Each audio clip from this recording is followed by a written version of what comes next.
Have you ever thought just how boring or ridiculous news commentary is today? Welcome to the Real Jacks Podcast with Jim and Larry. The Real Jacks Podcast. From crime and politics to entertainment, you can expect something different. Now, let's get real, Jacks. Hey, welcome back to Real Jacks with Jim and Larry. Today's special guest is Bernie de Rionda. Did I say that right? Yes, we just talked about that. Okay. All right. Bernie is a career prosecutor, but he was also the number 2 person in charge at the state attorney's office during the time that one of our last guests was here, Angela Corey. So a lot of people liked you. A lot of guys like us liked you because you were a hardcore prosecutor. I mean, you meant business. You weren't just opening the doors and not prosecuting cases and pushing people out. Before I get into all that, though, we're going to do some sponsors here. Sure. And then we want to hear some of your story of how you got here at age 4.5. Yeah. Yes, sir. So obviously, we appreciate Bernie coming on today, and our sponsors, we thank every one of them. And real quick, our sponsors are Extreme Wings, obviously my new employer, 4 convenient locations, family sports restaurant and grill. More than just wings. Tremendous Barbecue, open since 2007, 8927 Hurlong Road. Full barbecue menu. They'll cater any kind of event. Loves first responders. Advanced Window Tent, 5024 Sunbeam Road, over 26 years experience. Ricky Tillman, the owner, and I are really good friends. 3M Platinum Dealer, highest level of 3M dealer around. They tent vehicles, homes, businesses. Dibble Roofing since 1949. You call Norm Brewer, who was a previous guest, at 904-910-5728. Norm.dibbleroofing@gmail.com is his email. D-Way Towing, Doug Dixon, obviously former guest, and we'll have him on again on 100 South Jackson Avenue. So. Phone 904-356-3929. Take care of all your towing needs. Shannon Judge, my buddy Jimmy's wife, retired from the school board. She's with the Legends of Real Estate. Shannon Judge Real Estate at gmail.com. Her phone number is 904-200-2158. And finally, Secure One Protection Services, which is Jim's company. Yeah, Secure One Protection Services, 356-1111. Your number 1 choice for protection since 1986. Very nice. So, I had, and I'll tell the story now so we can kind of kick today's events off. Angela and I talked about your background, and I knew a little bit, but obviously not enough. So I had about a year on the department. I was a brand new officer. I had responded to a domestic case, and I remember it was 900 Brow Road. I don't know why this one stuck out to me, but domestic cases went to all the time, and this specific case, it was a woman had been involved with another man. I think they were both from Jamaica and been living here a little while. She claimed that he had abused her, choked her, slammed her, done some things. I wrote the report. She seemed a little jovial for, somebody that just been traumatized like that. But, all we do is follow the protocol required by state law. We write the report, document her injuries. At the time, she didn't have any. I had to drop something back off to her. She said she had an injury, showed me a mark on her. I put some statements in the report, maybe a little vague. About a year after that, I get a call to come to the state attorney's office. Now, as a new officer, you're trying to keep a low profile. You don't want to be recognized by anybody. You don't want anybody talking to you. And I get called to Bernie's office. And they said, hey, go see Bernie de la Rionda. And I think you were a division chief then. Probably. Yeah. So he calls me and he sends me, of course, I was a pretty rugged guy. I mean, but I don't care how tough you think you are when you go into an office like that. You're a little intimidated. And he says, hey, I got a couple of questions about this report. And this domestic report you wrote back here, this is the result of that. And he slides these pictures, and it's basically this woman, this same guy, involved in the first domestic incident, had killed her later on and cut her throat, ear to ear, wrapped her in plastic, and stuffed her in a drainage pipe on New Kings Road. And he was handling the case. And he says, hey, I just, got some questions about what's in the report that may come up during trial. Of course, with trial, they ask you a question. It was pretty bullet. Hey, look, we got a set of protocol. We violated this. We see injuries in the absence of, some independent corroborating witness. We base our investigation and our decision to arrest on these injuries and the facts at the scene, So it was an intimidating moment for me to be one of the highest guys in the state attorney's questioning you and looking across the desk at you like this. You know, he had kind of a look he gave you. And but you know that you kind of get that respect when you realize a guy like that puts that much effort. He's going to reach out to the guy that wrote the domestic report that was probably bullshit, to be quite honest. I mean, there wasn't much to it other than a slight injury. That he's put that much effort into going back that far to develop a good homicide case for them. You know, that's the guy, if your family member was ever, you know, a victim of something like that, you would want him in charge of that. And then to find out that he came from, you know, very humble beginnings. At 4.5, 5 years old, he comes over. His parents sent him from Cuba, and obviously I'm sure there was much unrest going on. They sent him to the United States. And from those humble beginnings, he rises to the rank that he was and the position he was, and obviously goes to law school and does those things. So I wanted to have him on to kind of talk about his background. I shouldn't give the bio on guys like this. They should do their own. So just make sure you lean closer to the mic. But, yeah, tell us how you got started. Well, until you told me the story, I didn't remember you, quite honestly. Right. I remember the case. Right. Unfortunately, all those, and I've tried a bunch of murder cases. Right. You always remember those cases. Right. You remember the victim, what the victim went through, and the family. And that guy, honestly, he's doing life in prison. He should be on death row. Death row, probably. But unfortunately, in the middle of proceedings, there was an issue, and the judge made a determination we couldn't go forward on the death penalty. Wow. But it is, in terms of we got the next best thing. He's doing life, because people don't realize how violent you do, based on your job and some other people that you've had as guests, but people don't really realize how evil people are and how good and evil has always existed. But let me backtrack and answer your last question. I just first want to say what a privilege it is. Every day when I wake up, I thank the Lord that I live in the United States of America. That's amazing. And I am so humbled to live in this great country. This is an exceptional country. And I'm sick and tired of people who badmouth it. You know, that's the beauty of this country, that you're allowed to badmouth it. Right. And nothing happens to you as long as you don't take any other action in terms of creating violence. But we live in an exceptional country, and we are going through a rough time. And what I mean by that is people don't really realize what socialism is and what communism is. I am concerned. Until you've lived in socialism and communism. Yes, sir. I was born in Cuba. All right. And I lived there the first 4 years of my life. My parents, thank God, made the wise decision to ship me away when I was 4.5 in September 7th, 1961. And I thank God that they did. I never saw my parents again.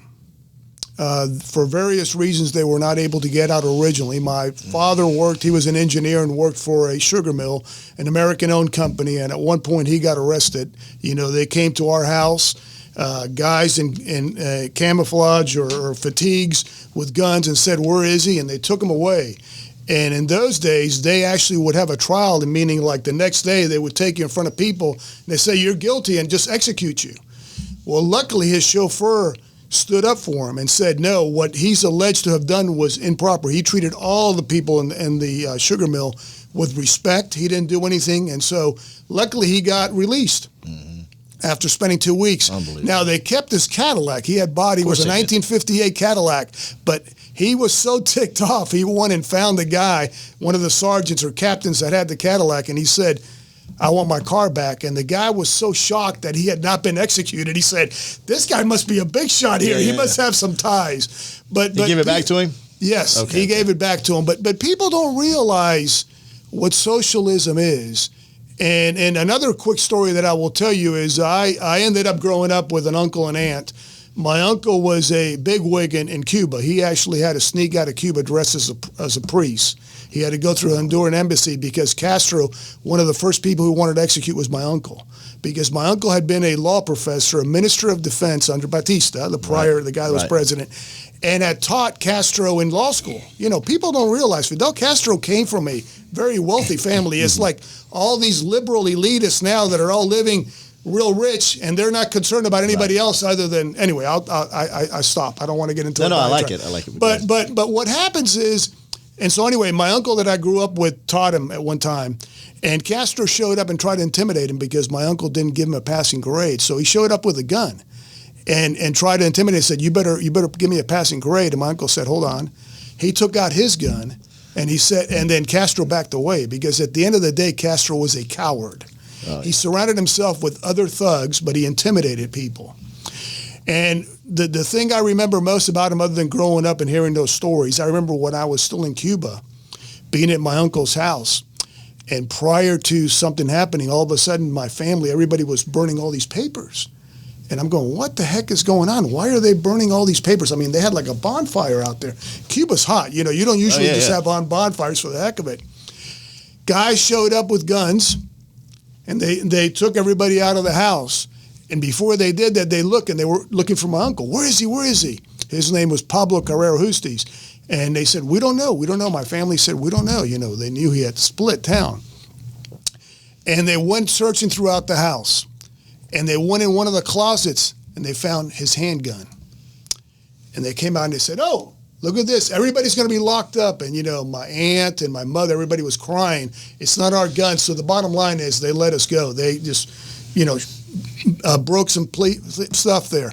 But what people don't realize, one of the first things Castro did, his thugs did. Take everybody's guns. When they took over people's guns. Sure did. Everybody was required to give their guns. My uncle wasn't giving his gun up, but unfortunately. So people don't realize what socialism is and how it works and how it gets into the minds of all the students.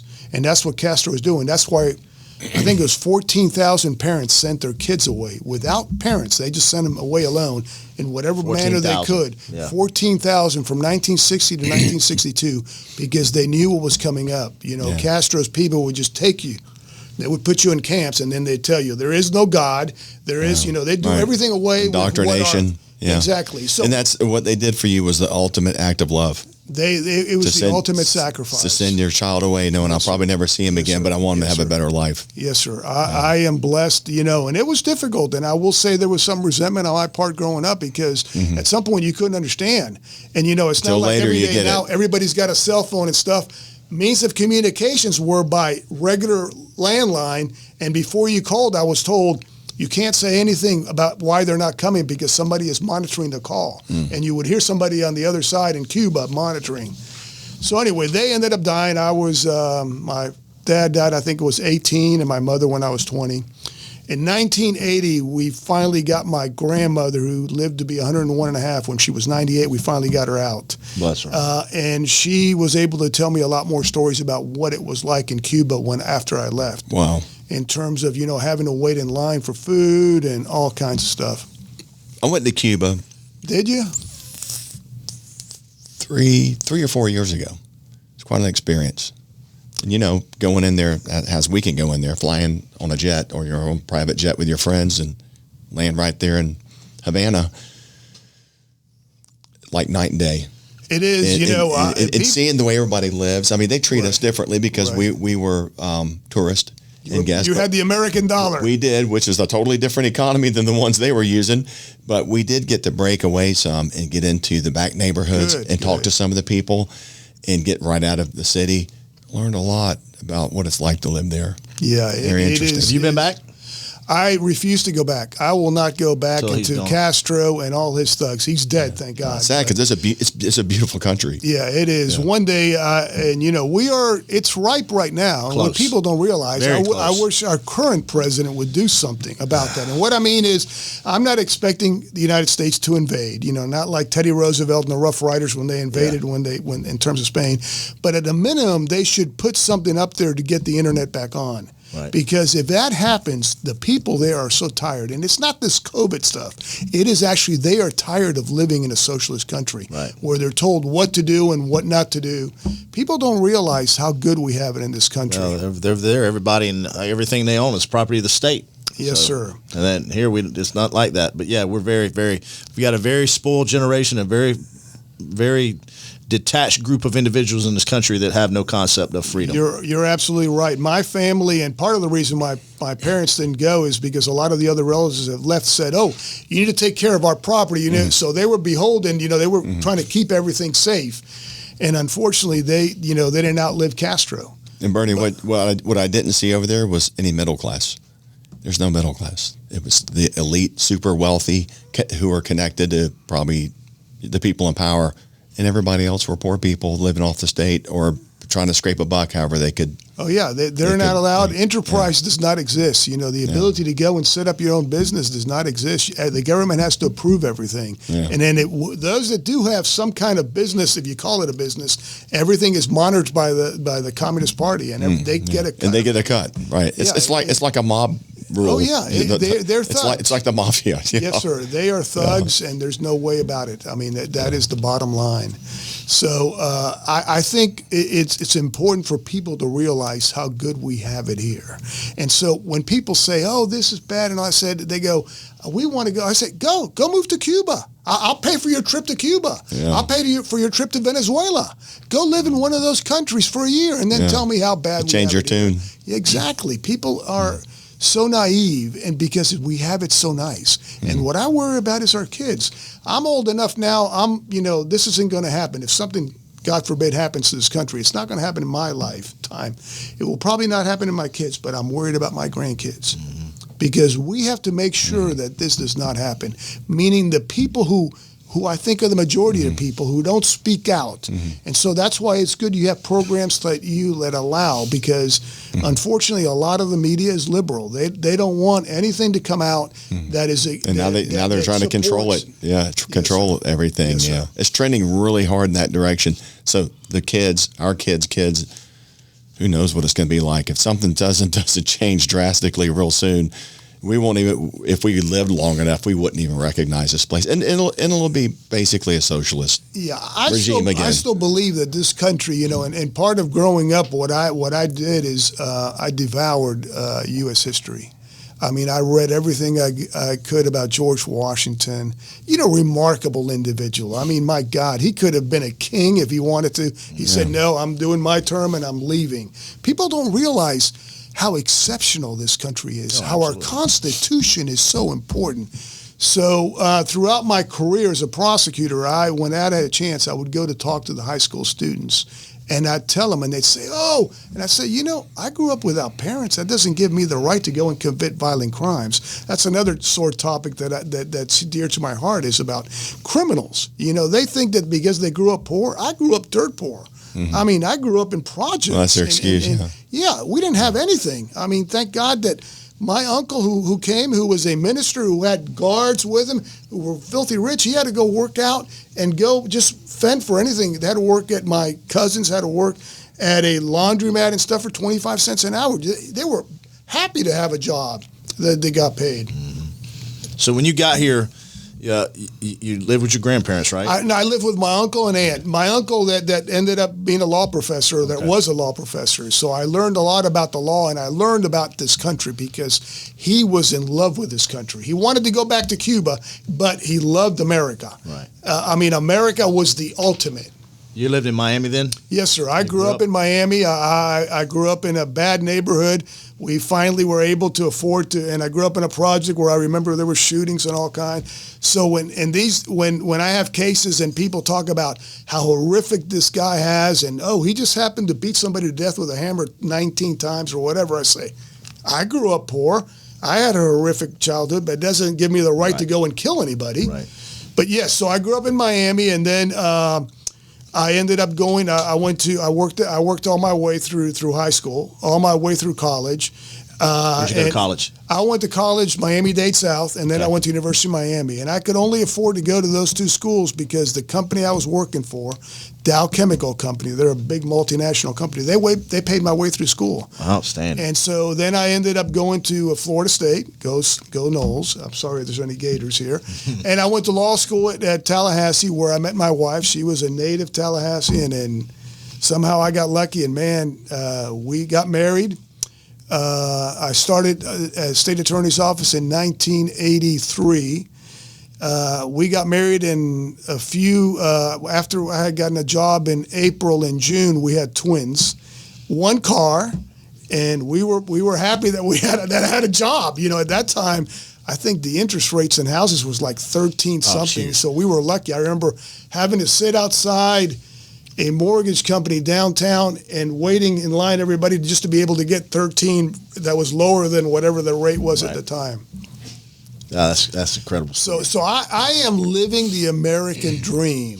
So when people talk, and the other important thing before I forget is, I believe wholeheartedly in immigration, but I believe in legal immigration. Sure, just coming through the front door. Yeah, you cannot allow just people to come in. Yeah. There has to be a means to allow people who want to work here and who have a job to come work, but you have to do it legally. You just can't open up the borders. What's the point? Well, the point is, and we're not going to get off track here, is to get 10, 11, 12 million, whatever voters, give them all these voting rights, give them free money. How are they going to vote? You know how they're going to vote. Well, so they're just building this huge Democratic voter base to stay in power forever. Well, I am a diehard Republican, and not that we're getting into politics, but I'll get into it since I'm not representing anybody other than myself. I believe wholeheartedly in terms of the Republican Party because of what it stands in terms of the principle it believes in, hard work, making a living. But I respect people who are on the other side. You know, that's the great thing about this country is we can debate an issue, and I'll go debate anybody.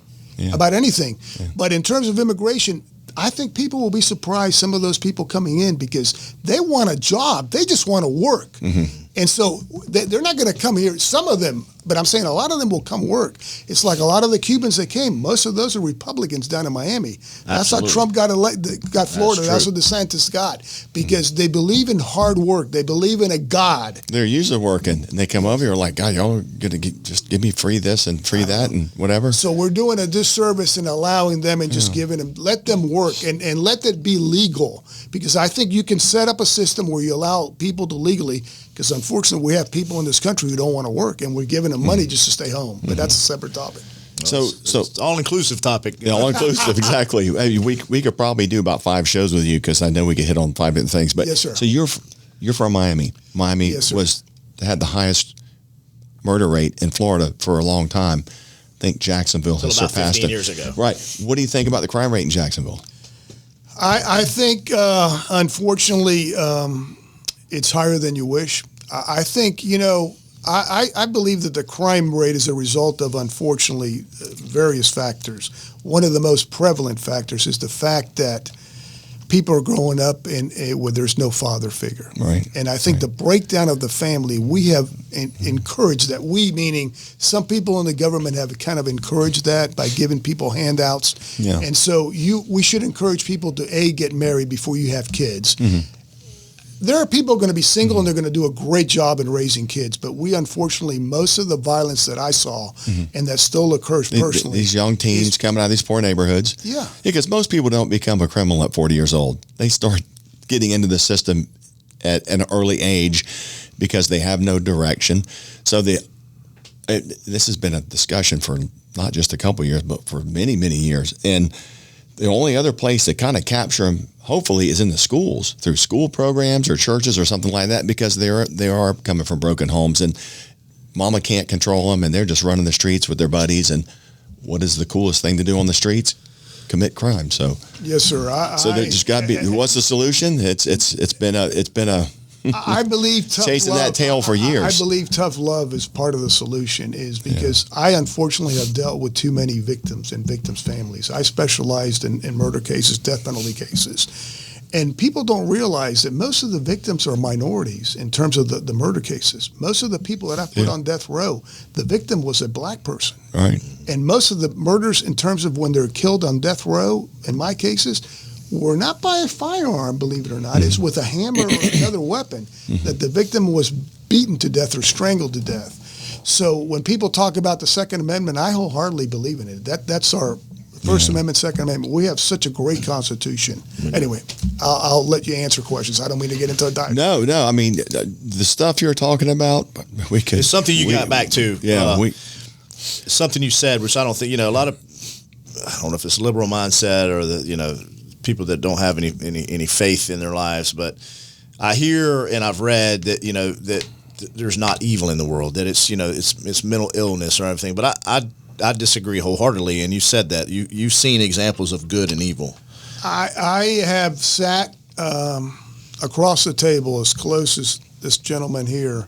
Actually, in the old days, we used to have it where we share a table to the state and defense, and I have sat across evil. There's no doubt about it. Right. Mm-hmm. Good and evil has existed from the beginning. Beginning of time. I agree. You go back to the Bible. There are people that have zero conscience. Yes. Sociopathic. they could go kill somebody and then go home and eat a bowl of cereal and watch TV and not even think about it. And so my firm belief is that those people should be held accountable, and that means the ultimate price, the death penalty. Now, I speak in the sense of I wholeheartedly believe it. Growing up, I believed in the death penalty because I believe people should be held accountable. I respect people who don't. That's a great deterrent. You have a religious belief in everything, but that person will never kill anybody again. Yeah. And also, at some point, we have to express our outrage of how violent the crime is. And most of the individuals on death row have been violent in the past, and people would be shocked at how violent the murder itself is. A lot of the crime or a lot of discussion about the death penalty is, poor guy, he had a terrible upbringing. He had this mental issue and all that. Yeah. They forget about what he actually did. I'm talking They forget about the victims. Yes, they forget about how the victims suffered. Yeah, and their families. You know, I've had 79-year-old, 80-year-old victim that has been killed other than just being in her home and somebody wanted her property. I remember going on a police call one time, and I'll never forget this one because it really hit home with me. This first one there, it was an 85-year-old woman over near the Harley-Davidson dealership on Atlantic. A guy broke into her house, young guy, beat her up and stole her checkbook. And I got there, and the lady was sitting on her front porch in her house coat, same age as my mother, and had the biggest goose egg on her head and just beat to a pulp. I'll never forget that. Talk about a victim. Woman in her 80s. Did she have two grandkids in the house? It sounds familiar, and maybe I don't remember. I'm sure. Well, we caught the kid that night, but I'll never forget that because you think of victims and you think of like us being a victim, but a woman in her 80s, the guy kicks in her front door to steal a checkbook. Evil. You know, so that's why when people say in terms, he roughed her up hard. It's cowardice because he knows there's going to be no pushback. Right. You know, she doesn't offer any resistance, so she's But that's when it really hit home with me. Was like, soft target. It's just not this kid getting shot or that. Just no, you're right. Nobody's mother should get beat up, have her door kicked in and get beat up like that. I've always told the victims' families, and you know, in murder cases, especially death cases, that I will do my best to hold this person accountable, but I want them to have faith in the system because a lot of times they get discouraged because sometimes the police are doing the best they can, but sometimes it takes a while to capture the person because people aren't cooperating. And I say, but once we arrest them and we take him, we're going to take him to trial to the ultimate penalty, and I will be there with you. And so I've made it my goal to always be there with him. And I told him, if this guy gets executed, I will be there with you.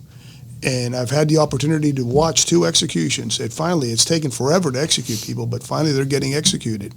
And that's what needs to happen. And I will tell you, it was an experience. I don't, I just believe that that's the ultimate penalty. You should pay for what you did. I agree. I do too. I like that old eye for an eye system, but we're supposed to be too civilized to, as a nation to do that sort of thing. But it's a heck of a deterrent, man. Well, it's not just a deterrent from my standpoint. You're right, it deters, but it's also the fact that life is precious.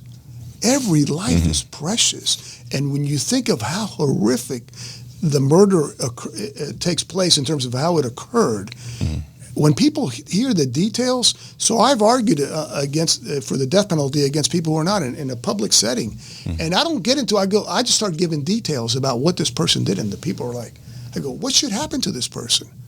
Life in prison? Sure, let him go play football while he's in prison. Let him go and smoke marijuana while he's in prison. Let him do all the fun, and he gets to live.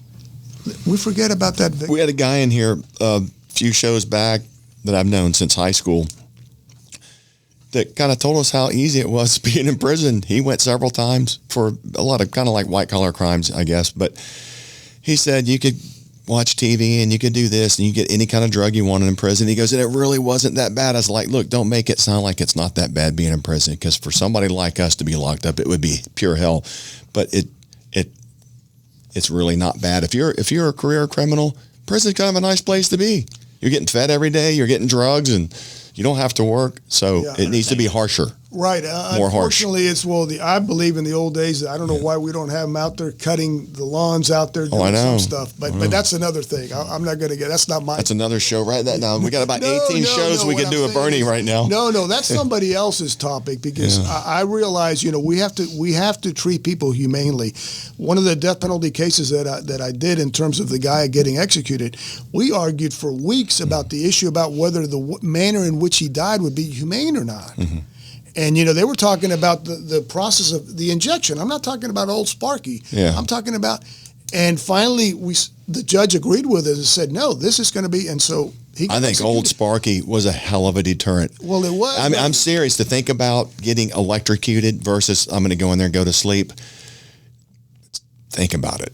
Yeah, people used to fear that electric chair. They used to talk about it. Well, that's part of the problem we have in a way for society in terms of, you had asked me earlier about the crime rate. Yeah. We have bad-mouthed the police so much. This defunding the police, people don't realize what's going to happen if we do that. Well, I guess they'll figure it out. Let me strike that because I do realize. I think people now are realizing in Seattle, Chicago, all these places, crime is out of control. Mm-hmm. So going back to one of your original questions, which I'm finally asking, in comparison to those places, Jacksonville's an awesome place. We are lucky that we have a sheriff's office that is hardcore. They believe in their mission. We have backing of the police. Yeah. No matter what, they back the police. Yeah. Now, is there going to be a bad apple? Yes, every once in a while. But as a general rule, police officers do a great job. Mm-hmm. And we should thank them. So I think people should go out of their way when they see a police officer and they should say, thank you for your service. Mm-hmm. We've gotten away from that. Well, because the public perception's changed a lot from the news media. So people are just automatically thinking the cops are bad. So hopefully that'll come full circle at some time. Well, you talked about it earlier. Well, I've said this before too.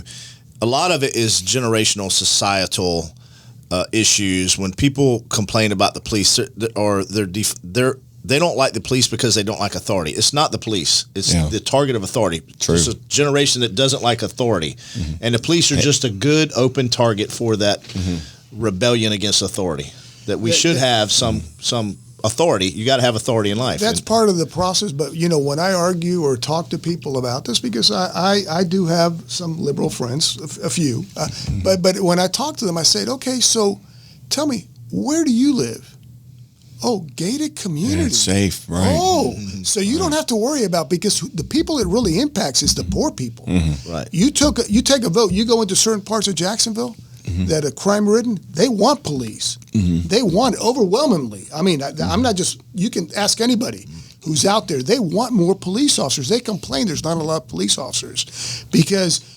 I equate it, we're in a way, I hope we're not, but I've been saying this for 5 years. I believe, are in a way back to the Middle Ages. When you think back of the Middle Ages, you had the king or queen or whatever would have a castle. Mm-hmm. And they would be protected. And everybody would run into the castle whenever another, but you would have to go out and go get some food or whatever, and then you were susceptible to getting robbed or whatever. Mayor of Portland, remember that? Yeah. She let them tear that city to pieces until they came to her house. And she lived behind, was it the mayor or is it the governor? I think it was the mayor. And she lived in this multi-million-dollar gated house. And when they finally came to her gates, within 24 hours, the National Guard was in there and shut those people down. They had taken over that city block and the police station and city hall and everything. The autonomous zone? Yeah, the autonomous zone. Until they came to her house. And she had gates. It's just, the hypocrisy is pretty incredible. I agree. It's just so incredible. What I always tell people is go live in their neighborhood for a period of time. Yeah.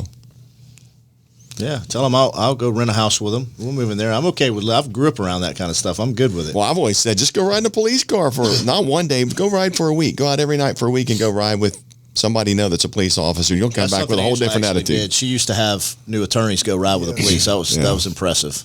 That's see a lot of things you don't see in your neighborhood. And having conversations with them, some of them had different perspectives. In my career, I think at one time, and this was actually prior to even Angela Corey, it was under Harry Schwartzstein and all that. I was one of the main people that would go out to officer-involved shootings, and I've actually prosecuted people that have killed. I've got 2 cases where police officers were killed while they were doing their job. And when I say that in terms of a background is people don't realize the investigation that occurs when an officer is involved in shooting somebody. And people don't realize that 99% of those cases, the bad guy's got a gun or he's doing something bad. It isn't like just a police officer is just coming up and just harassing somebody. Right. I mean, the bad guy is usually trying to kill the police officer. Yeah, and they're not following the rules. Yeah, Right. and they're not thinking about, I got to make sure this is a good shoot. We had this conversation on one of our previous shows where an officer was in an officer-involved shooting, had to kill somebody that stuck a gun in his chest. Well, the bad guy's not thinking about the rules or anything, but the officer is thinking, I got to follow guidelines, I got to stay within policy and stay within statute and everything, and that little hesitation could get him killed.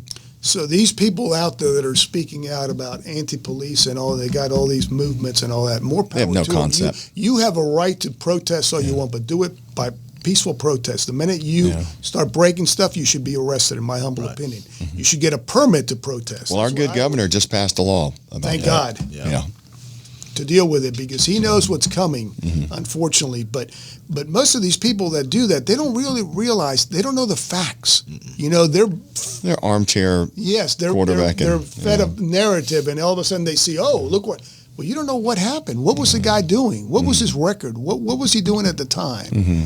And then the news media puts the guy's picture that committed the crime on the television when he was 12 years old and going to church in 6th grade and doesn't show the 18-year-old. There's a very silent majority out here. I wish they were sometimes a little more vocal. Yeah. But being out here and spend all those years in uniform, and I don't know how many times somebody bought my dinner, or somebody come by the table, or somebody stopped me in uniform and say, "We support you." Real quietly, the funny ones was like, "Hey, we love you. We love what you guys do. We support you." By and large, that number outpaced the people that would say things, or the little comments, the little negative comments that they would say about law enforcement. So I think that I just wish that there was a little stronger opposition to stand up to some of that mantra that goes on, the defund the police and the anti-police establishment kind of anti-authority mindset that is current in the country. I mean, I'm sure like you say, I hope that we don't. It's not our kids. I hope our grandkids don't go through some things that turn this country on its ear. I think the most important thing we can do is number one, those of us that are parents or grandparents, is talk to our kids and tell them the truth. Mm-hmm. Because we think they're being taught at school, they're not. They're being brainwashed, indoctrinated. My kids all go all the way through kids college. Go to Catholic school. I'm a diehard in terms of the indoctrination's going all the way through college, and that's a whole other show. By the time they get to college, you're in trouble because they've already been brainwashed. But he's talking about. Go ahead, Zach graduated from UNF, and he talked about, and he's going to law school, so hopefully he'll have a question for you, or you can give him some advice. But sure. We call him Crawfish. That's his nickname. But Crawfish talked about it. We drove by. We were doing something, and we drove by UNF, and he was talking about a couple of professors and a couple of real negative mindsets that came out of some of the classes that he was in. My son experienced. He's like the anomaly. He's the exception, which is scary. Like the greatest professor I had wasn't at UNF. It was at FSCJ. But he didn't really teach the class. But he was from Slovakia, and he, just like you, America is the greatest thing. If you've never been anywhere else, go live there for a month or a year, and you'll notice the difference. Yeah. All the other ones are brainwashing you. So I had to take an issues in sports class, and most of them was like transgender in sports, or openly gay athletes, and just all this kind of left-wing kind of pushing agendas. And I would always kind of ride the fence and try and push as far as I could without obviously purposely failing a class. But did you ever get that veil threat though? Oh yeah, my son did from his professors. Actually, my final report was why transgender athletes shouldn't be able to compete in their new gender sport. And some of the it was a very small majority of the class agreed, but then all the professors and everything who were grading it kind of just sat there and stared at you and gave you these dirty looks, I don't know why you're talking about this when we taught you opposite. So yeah, I fully understand what.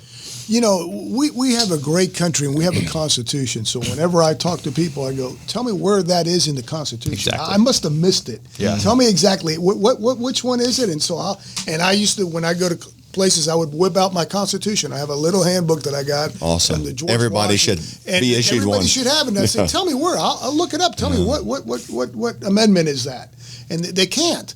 So they're trying to brainwash people, but they're trying to, but there's nothing wrong with discussing things and having a different viewpoint and just say, I respectfully disagree. But you nailed it. Right. Brainwashing. Exactly. And who brainwashed? Hitler, Castro, all these regimes are all brainwashing machines. And they do it when the kids are young. And so Right. that's why I strongly urge people as parents to find out, God has a reason for everything that happens in life, in my humble opinion. Agreed. I wholeheartedly believe. And this COVID has been terrible. Forget about the political crap and all that stuff. I'm talking about in terms of it occurring. And one positive thing, there's a lot of negative things. The country has gone downhill, etc. Somebody got president, and in my humble opinion, should not have been, but that's a different story. One good thing that has happened with COVID is that parents have realized what's going on in the schools. Meaning they now have seen on video, the Zoom, what the heck the teachers are talking. And that's why there are all these people out speaking against all this, trying to rewrite American history. This country is exceptional. Does it have warts? Does it have faults? Yes. But overall, it's exceptional. And that is because the people were enlightened. They believed in a God, and God created or helped create this country. I'm wholeheartedly believe. So the people that come from somewhere else, especially a communist country, they will fight to the death this country to save this country, and they don't want to see this country go downhill. And those people. So if you get people who come in here legally, migrating, encourage. I always thought, man, get them from countries that have experienced it. They will come in here and tell everybody, what the heck are you talking about? Bernie, you ever thought about running for office? No, throughout the years. Really? In my younger days, I did, but I thought I could do more as a prosecutor. Something even different, like city council. Or, you're not too old, man. No, I am in the process of writing a book. I've got 9 cases that I'm still handling, death penalty cases, but I'm also in the process of my goal in life. One of my goals is to go to Cuba after Castro. So I hope to go there just to see where my parents are buried and to see other things that I remember. But also I want to write a book about the experience that I had. And so I've been in the process of doing that. That is my goal. I don't care if I make money off of it, quite frankly. I just want to tell the story because I want to tell it from the aspect of not knowing your parents in the sense of not being able to communicate with them and the difficulties they had. And, quite frankly, growing up when I was in my teenage years and stuff, I kind of resented that, I couldn't understand why they wouldn't come. It was only after I had kids of my own that I realized what a sacrifice they made. So I asked people, I said, would you be willing to send your kids somewhere else if you would never see them again, or possibility of never seeing them again, if you knew they would be free? That's what they did. It's a big question. I mean, they thought we would all get back together. The last thing they told me when they hugged me at the airport, when I went across this line that you couldn't go, the glass, is, don't ever forget we love you. Probably broke your parents' hearts, but they knew they were doing the right thing. They did, and thank God that they did. I've got kids, and now they're older, but I've got grandkids. Man, I don't know that I would do that. Thank God for the United States and a lot of people in Jacksonville that they did. Yes. That you're here. Seriously, and I'm not just saying that. I thank God that I've been given the opportunity to do this. And so growing up, I always felt an obligation to pay this country back. And so I thought at one time of running for office, but then I went to law school and I decided, man, I love being a prosecutor. I interned and I said, this is how I can pay this country back. This is great. There's bad people out there. I can protect the community in some way. I can deal with police officers, other people, and I can help victims' families. It's your fate, man. You found your calling. God put me here for a reason. He puts all of us here for a reason. You guys are here for a reason today. I wholeheartedly believe in that. And hopefully you guys are making a difference in the people you have that you're interviewing. People don't realize we have to speak out. Speak out. And people are concerned. So going back to one of the issues that you talked about in school, I think a lot of kids are scared to death to speak out because they'll be called this or that. How did we arrive there? When you go back, read history, read about John Adams. Those people were radical. I mean, they spoke out and there was discussions. Jefferson, Adams, don't go don't do the thing. Who was it? Burr and whoever. Yeah, they did each other. Hamilton and Burr. Yes, don't go into that stage. But healthy debate is good. We should encourage that. So these professors who are not allowing that to happen, that debate, they're doing a disservice. They're hypocrites. They're hypocrites. But encourage the debate. Get somebody from one side and get somebody from the other side. Invite people to come talk.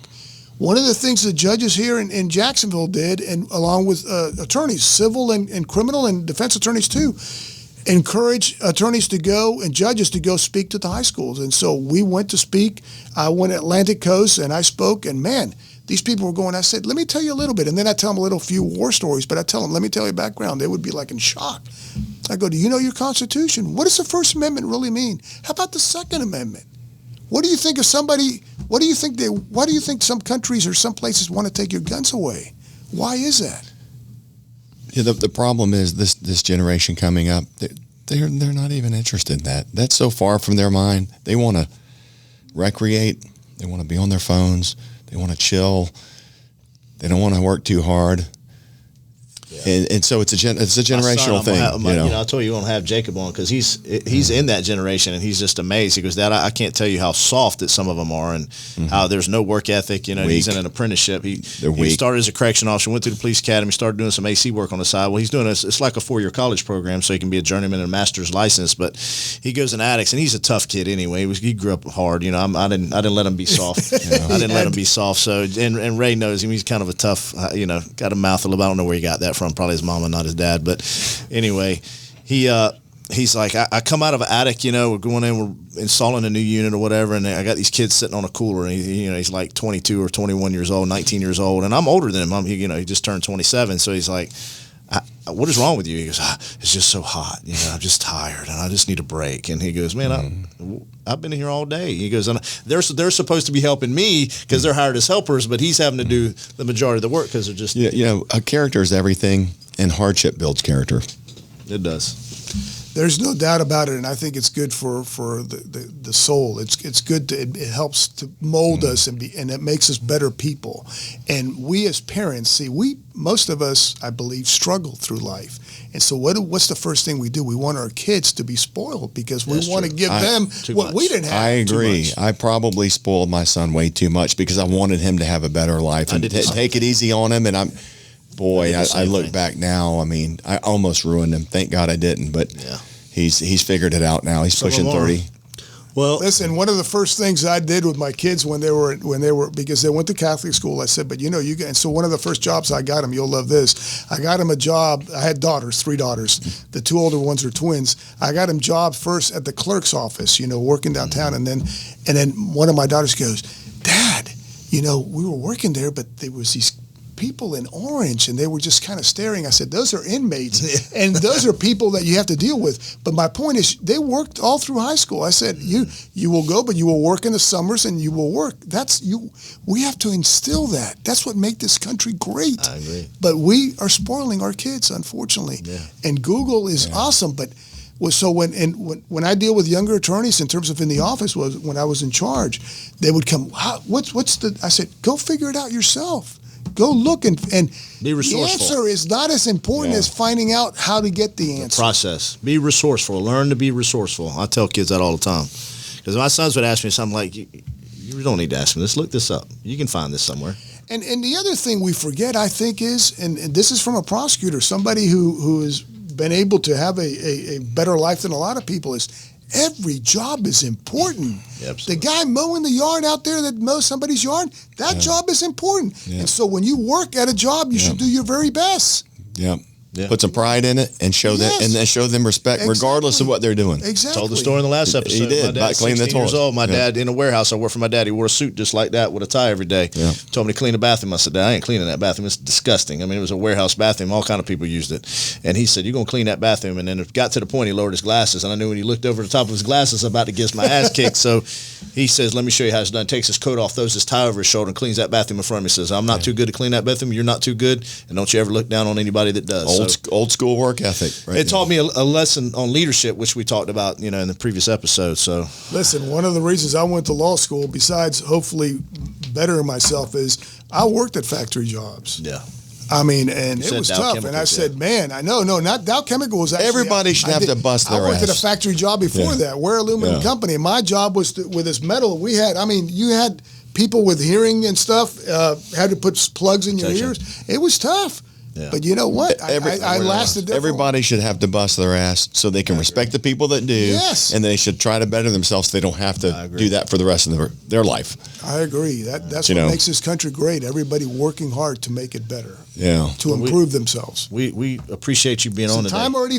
Hey, man, we're getting- Well, we've already Actually, come up with about 18 more shows with you because you'll come on again, right? hopefully, You'll come on I again. will, yeah. I know If you. We'll pick a allow me, topic. I Probably can- have a lot going I on. can talk about just about anything. Just I can- talk- We can talk yeah. about death penalty. Just we can talking talk- to you. We'll talk about crime next yeah. time. You know, like a lengthy.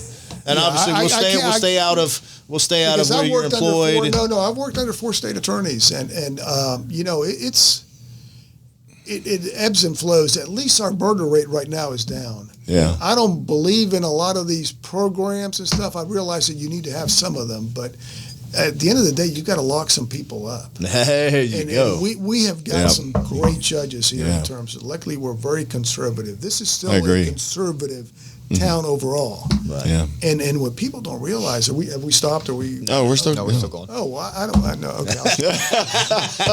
And we can make this a part, episode 1 and 2 if we need No, to. I'm saying what people don't realize is a lot of our victims are minority. This isn't a black Yeah. and white issue.